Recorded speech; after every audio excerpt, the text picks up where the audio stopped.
ஓம் ஸ்ரீ குருப்யோ நமஹ.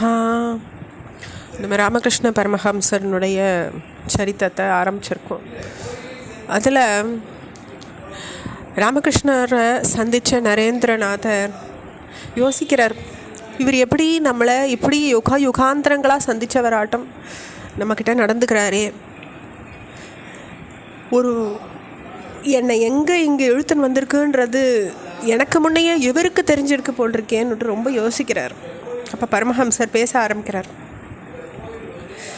நரர்களுக்குள்ள இந்திரனா நரேந்திரன்ற உறவினர் அவருக்கு அப்படி பெயரிட்டு இருந்தார்.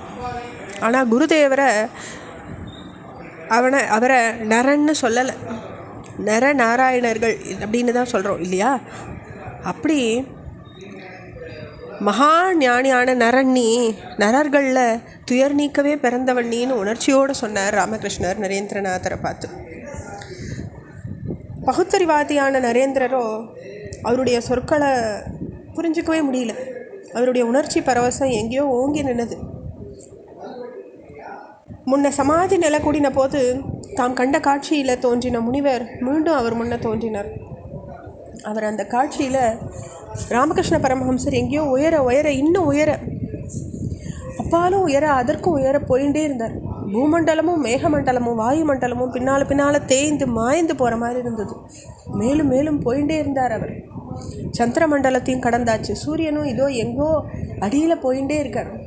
தாராகணங்கள் பின்தங்கி அடியோடு மறையிறது. தவயோகி மட்டும் இன்னும் உயர போயிட்டே இருந்தார். நம்ம காண அந்த பிரபஞ்சம்லாம் மின்னலைகள் தான். அந்த மின்னலைகளில் கோடியில் ஒரு பங்கு தான் பொருள் இருக்குது, மற்றதெல்லாம் சூன்யம் தான்ன்றது நன்னா புரிஞ்சுது. இன்னும் ஆழ்ந்து ஆராய்ஞ்சோம்னாக்கா இந்த உலகம் சூன்யம் மிகுந்த அலைகள் மட்டும் இல்லை, ஏதோ ஒரு மகாமதியின் எண்ணங்கள் தான் அப்படின்னு நன்னா தெரிய வரும். ஜடப்பொருள்கள் எல்லாம் எண்ணத்திவளைகளாக தெரிக்கிற உயரிய பாவத்தில் தான் நீந்திட்டு இருந்தார் பரமஹம்சர். அதுக்கு மேலான ஒரு அதிசய நிலை. பொருள்கள் யாவும் எண்ணமாக ஓடியது போல் எண்ணங்கள் யாவும் பொருள்களாக உருவத்தோடு கூடி நிற்கிற உலகங்களுக்கு மேலான ராமகிருஷ்ண தேவர் போயின்னு இருந்தார். அன்பு, அழகு, அறிவு, இந்த தத்துவங்கள் உருவங்கள் எல்லாம் தேவதேவியராக பார்த்தார் அவர். அதையும் விட சூட்சமான பிரதேசங்களில் அவரது பயணம் தொடர்ந்து இருந்தது. எண்ணம், பொருள் எல்லா மாய தோற்றங்கள்லேருந்தும் பரம்பொருள்கிட்டேருந்தும் பிரிக்கிற எல்லை கோட்டில் அவர் சஞ்சரிச்சுன்னு இருந்தாருன்றது நன்னா புரிஞ்சுது. என்ன ஆச்சரியம்! இனி ஒன்னே ஆன மெய்ப்பொருளை தவிர வேறு எதுவும் இல்லை அப்படின்னு அவர் நினச்ச போது இந்த பரமானந்த வெளியில் 7 முனிவர்கள் திவ்யமான குளிர்ந்த ஒளியோட மோன தவத்தில் ஆழ்ந்திருக்க பார்த்தார். எத்தகைய அற்புதமான தரிசனங்கள் அது! சப்த ரிஷிகளினுடைய தரிசனம் அது. பரபிரம்மத்தோடு ஒன்றின சமாதி நிலையில் தலைச்சிருந்திருந்திருக்காங்க அவங்களாம். தேவியர்க்கும் மேம்பட்ட உசத்தியான ஸ்தானங்கள் இருக்கல அல்லவா அவா.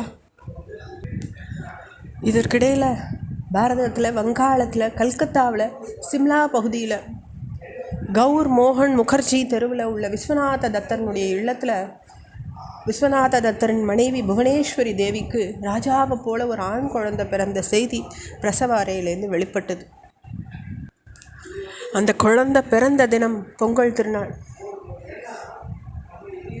உலகுக்கெல்லாம் ஒரு அமரத்துவத்தை வழங்கிறதுக்காக அந்த குழந்தை பிறந்ததுன்னு சொன்னால் அது மிகையான வார்த்தையே கிடையாது.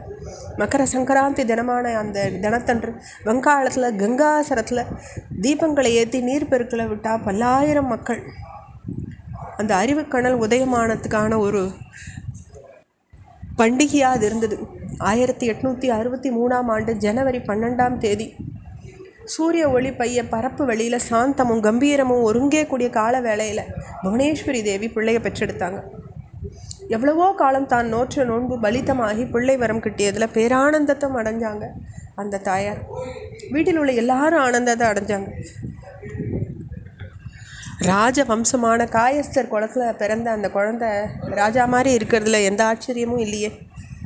அப்படியே தாத்தாவை உரிச்சு வச்சிருக்குன்னு முதிய பெண்கள் சொன்னாங்க. காரணம், அந்த குழந்தையின் தாத்தாவான துர்கா சரணர் ஒரு ஆண்டியாக தெரிஞ்சார். அது சில பேருக்கு அந்த குழந்தையும் சன்னியாசத்தை ஏற்றுக்குமோ அப்படின்னுட்டு ஒரு எண்ணத்தை உண்டு பண்ணித்து.